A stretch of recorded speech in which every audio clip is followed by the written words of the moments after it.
यीशु मसीह के नाम में आप सभी को मेरा सलाम। करीबन 4 साल के बाद ये पहली बार है मैं आपके सामने खड़ा हो रहा हूँ, है ना, डायरेक्टली।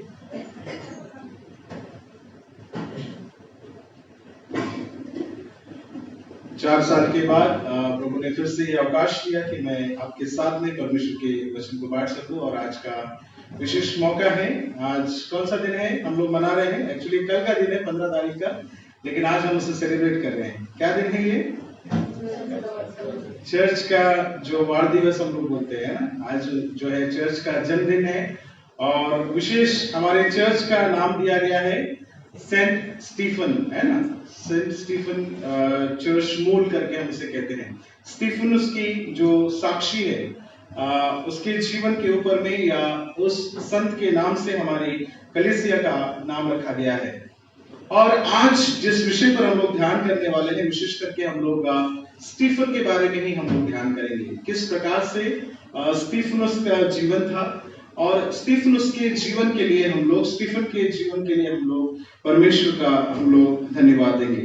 आइए उससे पहले हम लोग प्रार्थना करेंगे। जो आज की विशेष सार प्रार्थना है उसे हम लोग करेंगे, उसके बाद में हम परमेश्वर के वचन में जाएंगे। आइए हम प्रार्थना करें। हे प्रभु, सत्याचा मार्ग अनुसरताना ज्यांना छळ सोसावा लागतो त्यांनी आपल्या नजरेपुढे पहिला रक्तसाक्षी स्टेफन याचे उदाहरण ठेवावे असे तू कर। तुझ्या पवित्र आत्म्याने परिपूर्ण होऊन आणि मनात प्रेम भावना बाळगून त्यांनीही त्यांच्या छळ करण्यासाठी प्रार्थना करावी असे तू कृपेने कर। तुझ्यासह व पवित्र आत्म्यासह असणारा व सर्व काळ राज्य करणारा एकमेव देव आमचा प्रभू येशू ख्रिस्त याच्याद्वारे आमेन। आमेन। हालेलुया। प्रियो, आज हमने 3 शास्त्र पाठ को हमने पढ़ा है। दूसरा इतिहास उसका 24वां अध्याय वचन 20 से लेकर 22 तक, और प्रेरितों के काम उसका 7वां अध्याय 51 से 60, और मत्ती उसका 10वां अध्याय 16 से लेकर 22 वचन हमने पढ़ा है। जिस प्रकार से मैंने आपको बताया कि आज हम लोग सेंट स्टीफन डे को हम लोग मना रहे हैं, और आज का दिन हम विशेष करके स्टीफन के जीवन के लिए हम धन्यवाद देंगे और उनके जीवन से कुछ बातों को हम लोग सीखेंगे। और विशेष ध्यान में आज आपका लेके जाना चाहूंगा, जो हमने आज का दूसरा शास्त्र पाठ हमने पढ़ा है, प्रेरितों के काम उसका 7वां अध्याय वचन 51 से 60 वचन जो हम लोगों ने पढ़ा है, उस पे हम लोग विशेष करके आज ध्यान करेंगे। एक्ट्स चैप्टर 7 वर्सेस 51 to 60, 51 से लेकर 60 वचन। यदि आप प्रेरितों के काम उसका 6वां अध्याय और 7वां अध्याय अगर आप देखते हैं, तो इन दोनों जगह पर हमको जो स्टीफन ने किस प्रकार की सेवकाई की उसके बारे में हम लोग देखते हैं। थोड़ा सा बैकग्राउंड में आपको बताना चाहूंगा कि स्टीफन के बारे में। ये जो स्टीफन था, इसको परमेश्वर के लोगों ने क्यों चुना?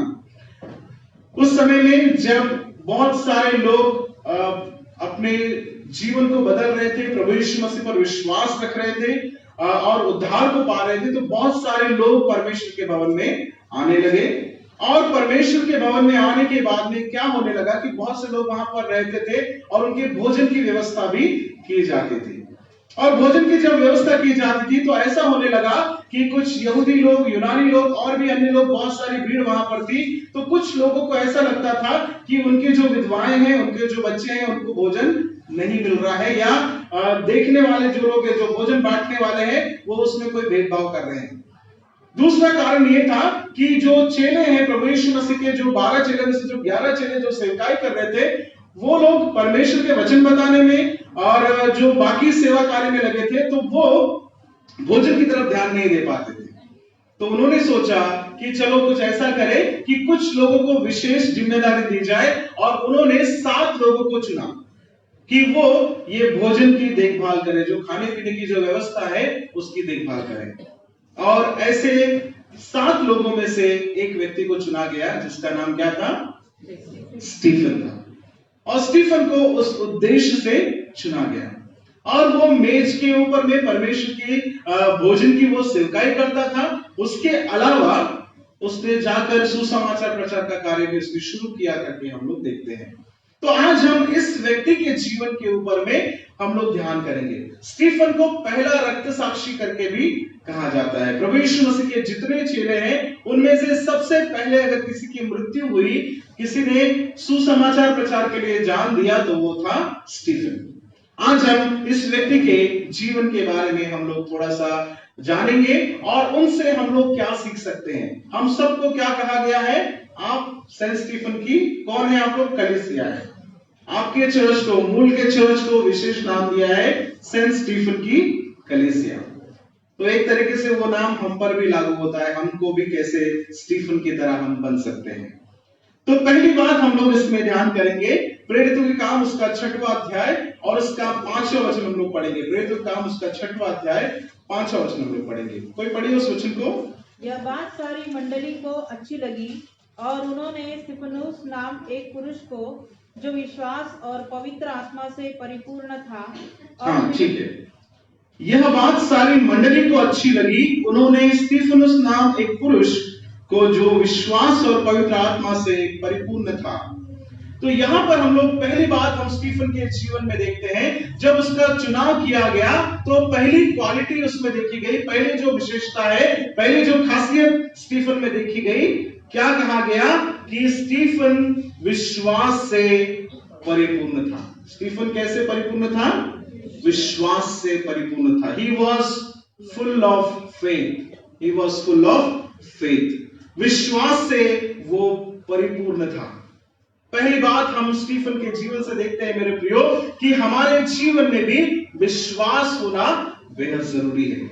जब हम अपने आप को सेंट स्टीफन की कलीसिया कहते हैं तो हमारे जीवन में विश्वास का होना बेहद जरूरी है। विश्वास की अगर हम बात करें तो विश्वास किस चीज पर होना चाहिए? किस पर होना चाहिए विश्वास? अपने धन पर विश्वास होना चाहिए, अपनी ताकत पर विश्वास होना चाहिए, या अपनी बुद्धि पर विश्वास होना चाहिए, या मैं इस बैकग्राउंड से आता हूं करके विश्वास होना। कुछ लोगों को बैकग्राउंड का बोध रहता है ना, मैं इस खानदान से आता हूं इसलिए विश्वास होना चाहिए। नहीं, विश्वास जो है हमको परमेश्वर पर होना बेहद जरूरी है मेरे प्रियो। लेकिन इस संसार में हम देखते हैं कई जो लोग हैं जिनको धन पर भरोसा होता है, अपनी ताकत पर भरोसा होता है, अपने बुद्धि पर भरोसा होता है, और वो समय आने पर उसी का इस्तेमाल करते हैं। समय आने पर धन का इस्तेमाल करते हैं, समय आने पर बुद्धि का इस्तेमाल करते हैं, समय आने पर अपनी ताकत का इस्तेमाल करते हैं। कई बार वापर भी करते हैं और गैर वापर भी करते हैं, है ना। ये चीज होता है, धन, बुद्धि, ताकत, है ना। लोग जब धन रहता है या पैसा रहता है, एक कहावत है कि पैसा बोलता है ना, पैसा बोलता है। कई बार लोग इन चीजों का इस्तेमाल करते हैं। अच्छी बात है, संसार में जब हम रहते हैं तो हो सकता है धन इस्तेमाल हो, धन होना भी जरूरी है, अच्छी बात है, लेकिन उसका गैर वापर भी नहीं होना चाहिए। पैसा कुछ चीजें आपके लिए कर सकता है, लेकिन पैसा सब चीज आपके लिए नहीं कर सकता। बाइबल कहती है कि परमेश्वर के राज्य में कौन प्रवेश करेगा? ऊंट का सुई के नाके से निकल जाना आसान है, लेकिन एक धनी का स्वर्ग राज्य में प्रवेश करना कठिन है, बेहद कठिन है। फिर भी हम इस संसार में हमारा विश्वास कौन सी चीज पर करते हैं? हम संसार में अपनी सिक्योरिटी को देखते हैं, अपने धन को देखते हैं, अपनी ताकत को देखते हैं, अपने जो है बल को देखते हैं कि इससे मैं जीत जाऊंगा। लेकिन धन से कुछ चीजें हो सकती है, लेकिन विश्वास से सब कुछ हो सकता है। हालेलुया।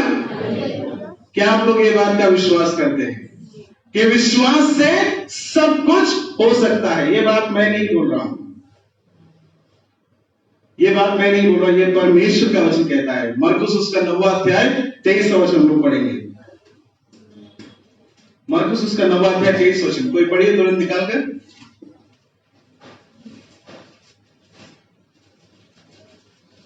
यीशु ने उससे कहा, यदि तू कर सकता है, यह क्या बात है?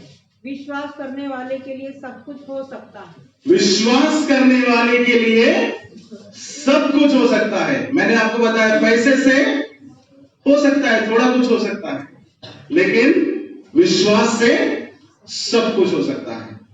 इसलिए सारी परेशानियों को, सारी समस्याओं को जब हम परमेश्वर के सामने विश्वास से लेकर जाते हैं तो प्रभु हमारी सुनता है। विश्वास करने वाले के लिए सब कुछ हो सकता है।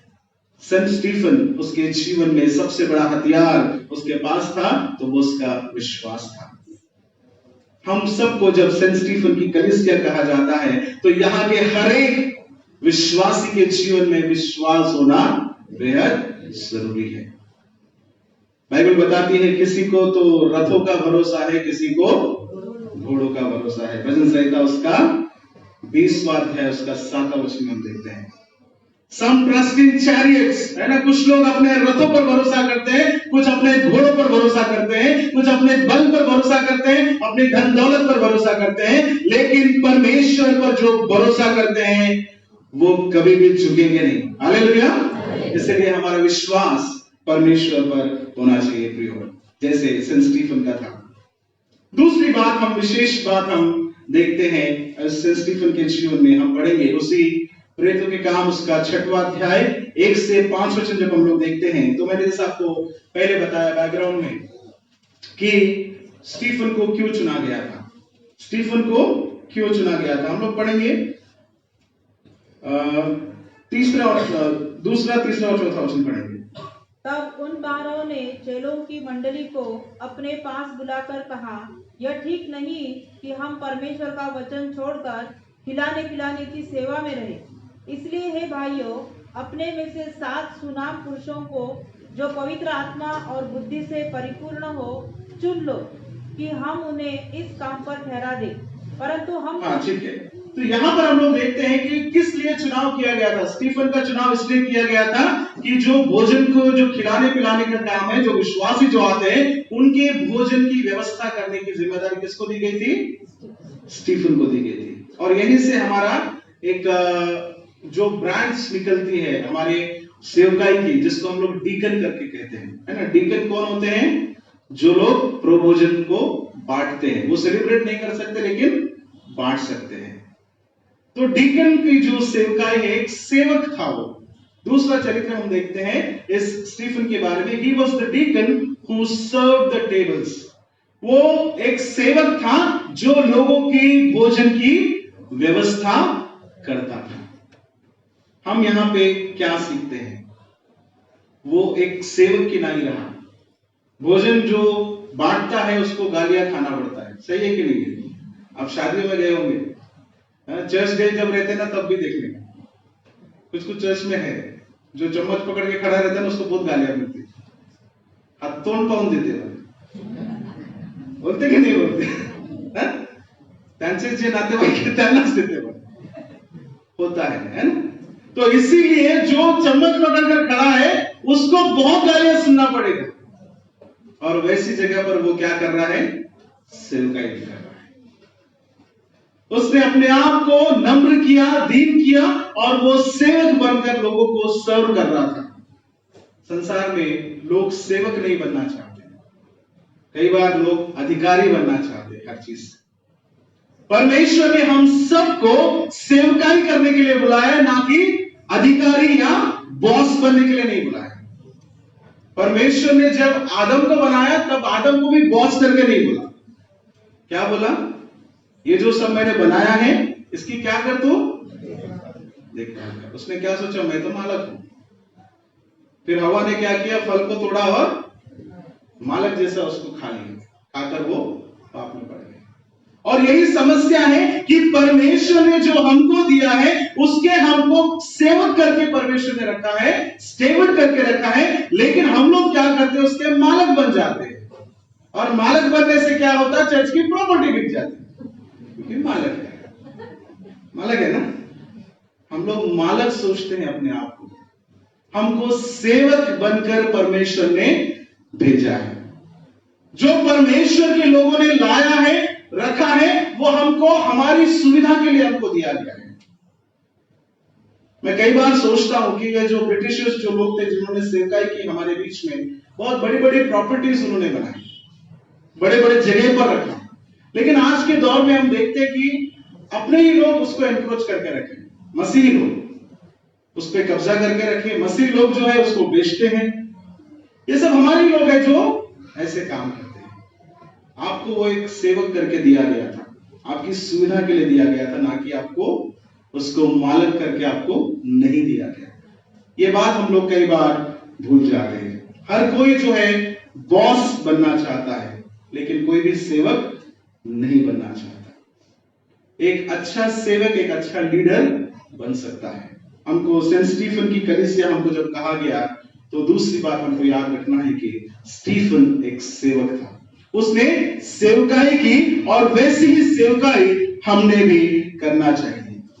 तीसरा कैरेक्टर हम देखते हैं, तीसरा जो चरित्र है स्टीफन का हम लोग पढ़ेंगे उसी प्रेरितों के काम उसका 6वां अध्याय 5वां वचन हम लोग पढ़ेंगे। ही गोष्ट सर्व लोकांना बरी वाटली, नंतर विश्वासाने व पवित्र आत्म्याने पूर्ण असा स्तेफन व फिलिप प्रखर, निकाने, शिमोन, पारमेनास। हाँ ठीक है। पहली बात मैंने आपको बताई कि स्टीफन विश्वास से परिपूर्ण था। दूसरी बात हमने देखा कि वो एक सेवक की नाई कार्य करता था, और तीसरी उसकी खासियत यह है कि वो पवित्र आत्मा से भरा हुआ था। वहां पे क्या लिखा है? विश्वास और पवित्र आत्मा से वो परिपूर्ण था। उसके अंदर में किसका आत्मा वास करता था? पवित्र आत्मा उसके अंदर में वास करता था। वो पवित्र आत्मा से भरा हुआ था।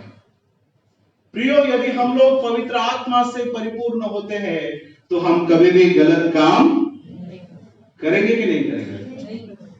करेंगे या नहीं करेंगे? नहीं करेंगे, है ना। अगर हमारे अंदर में पवित्र आत्मा वास करता है, परमेश्वर का वचन कहता है कि तुम्हारी देह पवित्र आत्मा का मंदिर है। और जब पवित्र आत्मा हमारे अंदर में वास करता है तो हम किसी से क्यों झूठ बोलेंगे?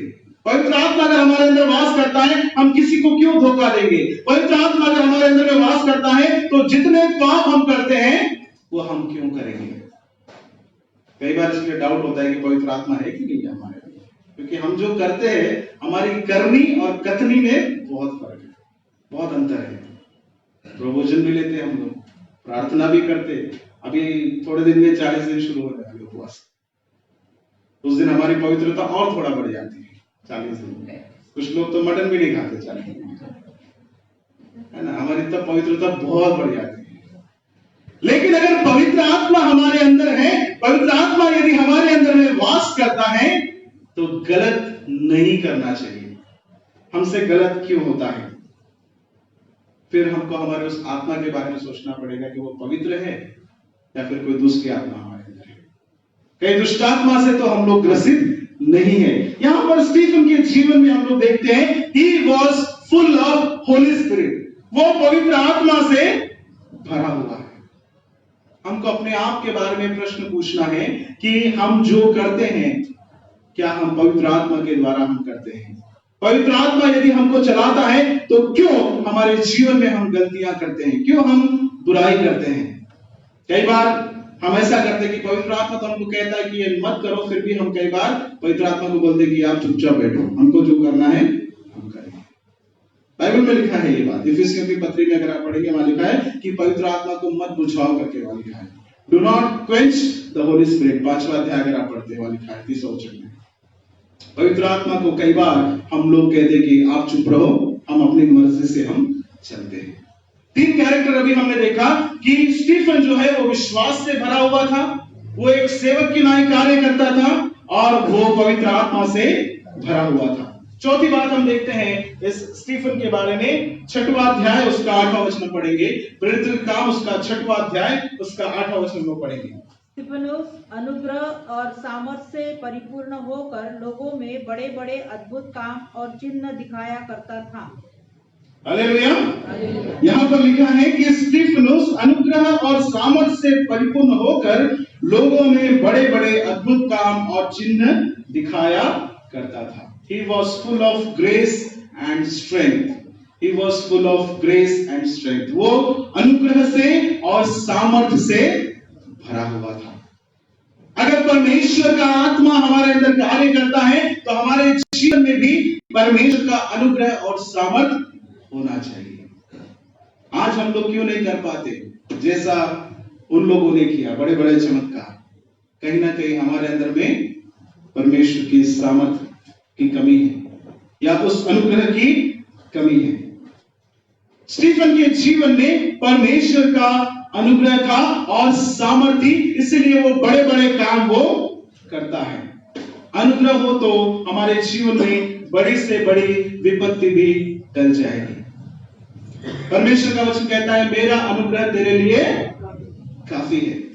माई grace is sufficient for you. तेरे लिए मेरा अनुग्रह काफी है। हमारे जीवन में अगर परमेश्वर का अनुग्रह है तो बड़ी सी बड़ी बुराई भी अगर हमारे सामने आएगी तो वो हमारा कुछ भी नहीं बिगाड़ सकती। बाइबल बताती है कि हमारे सर के बाल भी गिने हुए हैं। बिना परमेश्वर की अनुमति के हमारे सर का एक बाल भी नहीं झड़ेगा, लेकिन परमेश्वर का अनुग्रह हमारे ऊपर में होना बेहद जरूरी है। परमेश्वर का अनुग्रह कैसे हमारे ऊपर आएगा? जब हम उसकी पवित्र आत्मा की अगुवाई में हम चलेंगे। स्टीफन के बारे में कहा गया कि वो पवित्र आत्मा से परिपूर्ण था, वो विश्वास से भरा हुआ था, इसीलिए उसके जीवन में अनुग्रह था, उसके जीवन में परमेश्वर की सामर्थ्य थी। रोमियो उसका 8वां अध्याय अगर आप 30-31-28 से लेकर अगर आप पढ़ेंगे तो वहां आगे में लिखा हुआ है कि यदि परमेश्वर हमारी ओर है तो हमारा विरोधी कौन हो सकता है। अगर परमेश्वर का अनुग्रह आपके ऊपर है तो आपके कितने भी विरोधी क्यों ना हो जाए, आपको डरने की आवश्यकता नहीं है। अनुग्रह और सामर्थ स्टीफन के जीवन में थी। प्रियो, हमको जब सेंट स्टीफन की कलीसिया कहा गया है, हमको प्रश्न पूछना है कि क्या परमेश्वर का अनुग्रह, परमेश्वर की सामर्थ हमारे जीवन में है? क्या हम वो बड़े बड़े चमत्कार के काम आज कर पा रहे हैं जैसे स्टीफन ने उन दिनों में किया? अगर नहीं है तो हम विश्वास में आए, हम पवित्र आत्मा से भरे और वैसे अनुग्रह को हम परमेश्वर से पाए। 5वीं बात हम देखते हैं स्टीफन के जीवन में क्या थी। 7वां अध्याय प्रेरितों के काम, उसका 7वां अध्याय और 51 से 54 वचन लोग पढ़ेंगे। 7वां अध्याय 51 से 54 पे पढ़िए।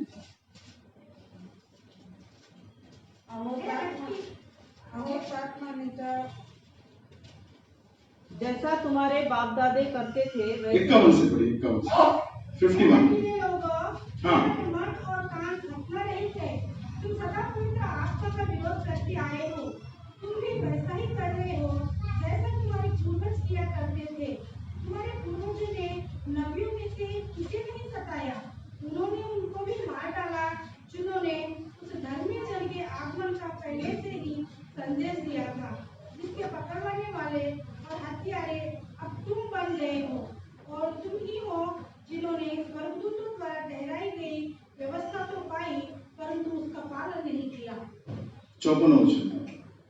जब उन्होंने यह सुना तो वे तिलमिला उठे और स्तिफनुस पर दांत पीसने लगे, परंतु बस ठीक है। 51 से 54 वचन में हम लोग देखते हैं, यहाँ पर जो स्टीफन का जो संदेश है वो हम लोग देखते हैं। स्टीफन वहां पर जो लोग परमेश्वर का विरोध कर रहे थे, परमेश्वर के वचन का विरोध कर रहे थे, जो यहूदी लोग हैं, उनके बारे में वो कहते हैं, हे हठीले और मन और कान के खतना रहित लोगों, तुम सदा पवित्र आत्मा का विरोध करते हो। जैसा तुम्हारे बाप दादा करते थे वैसा ही तुम भी करते हो। भविष्यवक्ताओं में से किसको तुम्हारे बाप दादाओं ने नहीं सताया? उन्होंने उस धर्मी के आगमन का पूर्व काल से संदेश देने वालों को मार डाला, और जब तुम भी उसके पकड़वाने वाले और मार डालने वाले हुए, तुमने स्वर्गदूतों के द्वारा ठहराई हुई व्यवस्था तो पाई, परंतु उसका पालन नहीं किया। यहाँ पर हम लोग जो स्पीच हम देखते हैं स्टीफन का, जो प्रीचिंग वो कर रहे हैं, हम उससे एक उनका चरित्र यहाँ पर हम देखते हैं।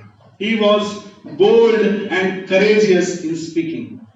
बोलने में किस प्रकार से निडर था। स्टीफन के बारे में हम देखते हैं कि वो बोलने में, सच बोलने में निडर था। निडर का मतलब डरता नहीं था किसी से। सच बोलने के लिए वो बिल्कुल भी डरने वाला व्यक्ति नहीं था। इसलिए वो उन यहूदियों से कहता है कि तुम हठीले मन वाले हो और तुमने सदैव पवित्र आत्मा का विरोध ही किया। तुमने परमेश्वर के भविष्यवक्ताओं को मार डाला, तुमने उनको सताया, तुमने ही तुम्हारे बाप दादा जैसा करते थे वैसा ही तुम भी कर रहे हो और करते आ रहे हो। यहां पर वो इस प्रकार से संदेश को वहां पर देता है। इससे हम स्टीफन का एक कैरेक्टर हम सीखते हैं। He was bold and courageous in speaking the word of God. प्रभु का वचन बताने में वो निडर था, उसके पास में धैर्य था, हिम्मत थी और वो निडर था करके हम लोग देखते हैं। सच बोलने से वो नहीं डरता था। और उसके सच बोलने से क्या हुआ, हम लोग 54वें वचन में हम लोग पढ़ते हैं। जब उन्होंने ये सुना तो वे तिलमिला उठे और स्तिफनुस पर दांत पीसने लगे। हाँ, जब उन्होंने ये सुना तो क्या हो गया, वो तिलमिला उठे। मेरे बाइबल में लिखा है वो लोग जल गए करके लिखा है। तिलमिला उठे, गुस्सा उनको इतना आ गया और वो लोग क्या करने लगे, दांत पीसने लगे।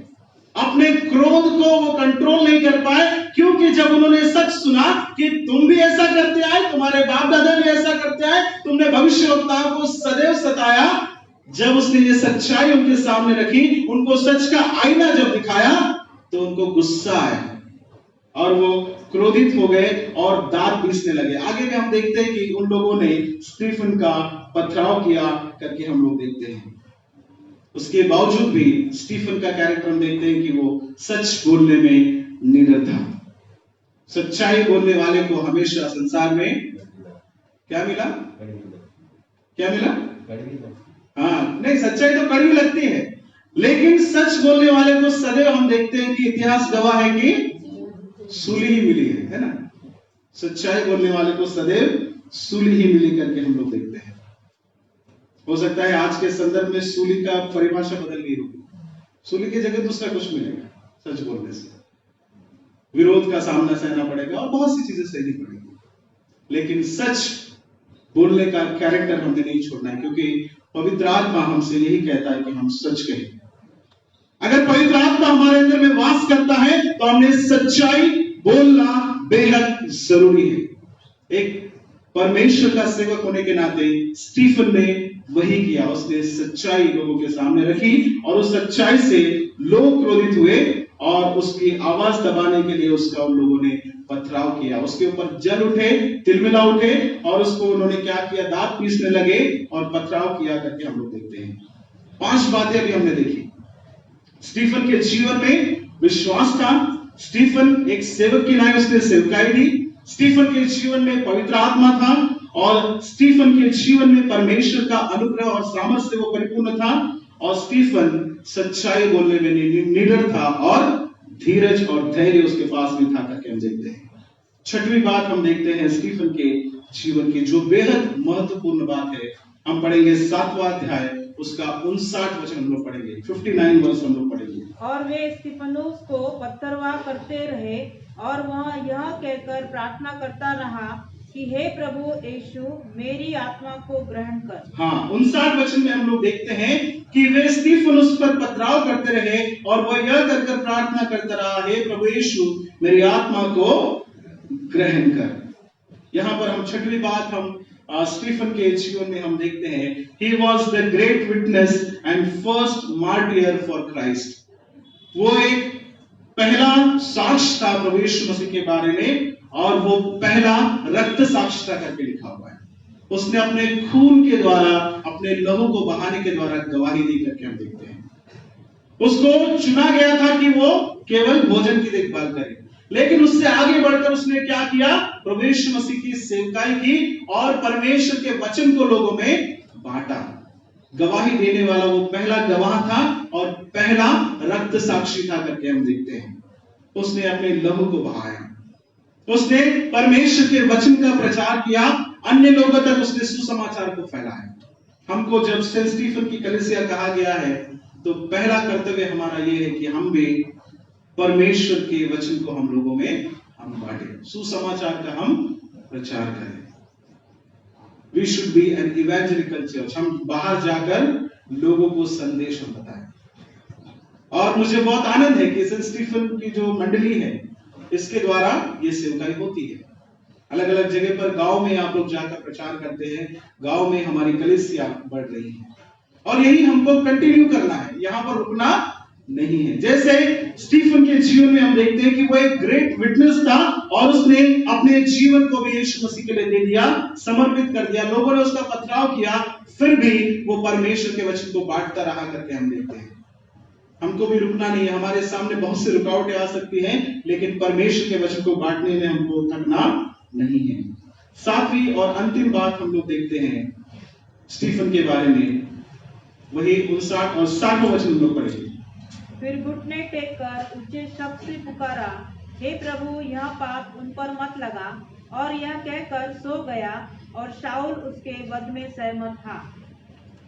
देखिए यहाँ पर लिखा हुआ है कि स्टीफन पर जब लोग पथराव करते रहे तो वो प्रार्थना करता रहा कि हे प्रभु यीशु मेरी आत्मा को ग्रहण कर। फिर घुटने टेक कर ऊंचे शब्द से पुकारा, हे प्रभु ये मेरा पाप, ये जो पाप है उनके ऊपर में मत लगाना।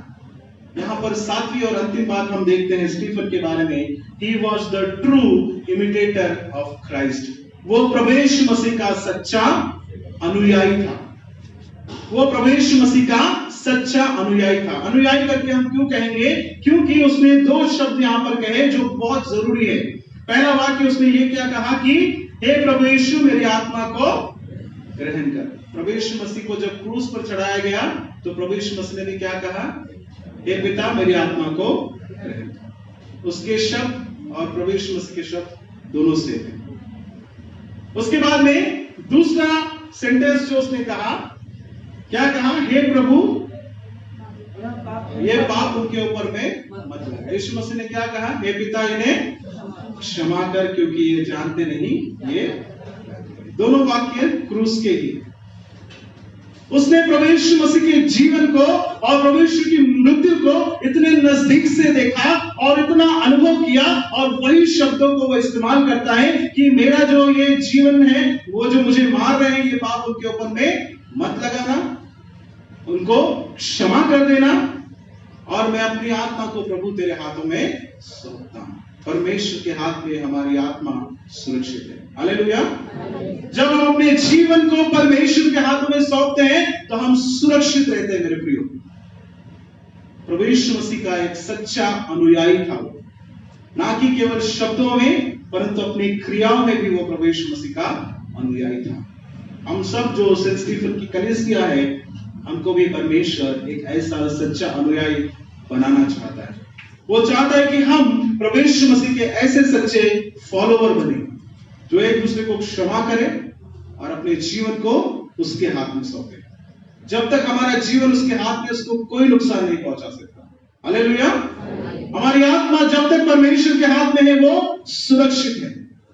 प्रभु यीशु मसीह ने भी अपनी आत्मा को पिता के हाथ में सौंपा। स्टीफन ने भी अपनी आत्मा को प्रभु यीशु मसीह के हाथ में सौंपा। हमारा जीवन परमेश्वर के द्वारा जो है चलाया जाना चाहिए, ना कि मनुष्य के द्वारा। कई बार हम मनुष्य के द्वारा चलते हैं।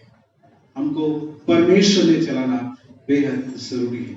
उसके हाथों में यदि हमारी आत्मा है, हमारा जीवन है, तो हमको किसी चीज से डरने की आवश्यकता नहीं है। 7 बातें मैंने आपको बताया, आपको इसको याद रखना है अगले साल तक। अगले साल अगर मैं आऊंगा तो पूछूंगा सेंट स्टीफन डे, क्योंकि हमको जो नाम दिया गया है स्टीफन का, वो हमको पता होना चाहिए कि क्यों दिया गया है, उसका चरित्र क्या हमारे अंदर में है। यदि नहीं है तो हम सुधार ला सकते हैं। परमेश्वर ने जीवन हमको इसलिए दिया है कि हर रोज हम उसमें सुधार लेकर आए, है ना। गिफ्ट ऑफ लाइफ इसलिए दिया है हमको, जीवन का दान इसलिए दिया कि कल जो गलती किया वो आज ना करे, आज दूसरी करे, ऐसा नहीं, या फिर नई गलती करे, उस गलती को सुधारे। परमेश्वर हमको जीवन दे रहा है, हर रोज दे रहा है और वो हमको सुधारने के लिए कह रहा है। स्टीफन के जीवन में विश्वास था, वो एक सेवक था, वो पवित्र आत्मा से परिपूर्ण था, वो अनुग्रह और सामर्थ से भरा हुआ था, वो सच बोलने में निडर था, वो एक गवाह था और उसके बाद में हम देखते हैं कि वो एक सच्चा अनुयायी था। हम सब भी उस स्टीफन की तरह बने, यही हम परमेश्वर से कामना करेंगे और अपने जीवन में बदलाव लाकर हम परमेश्वर से ये प्रार्थना करेंगे। प्रभु का ये वचन हमारे लिए आशीष का कारण बने। आमीन।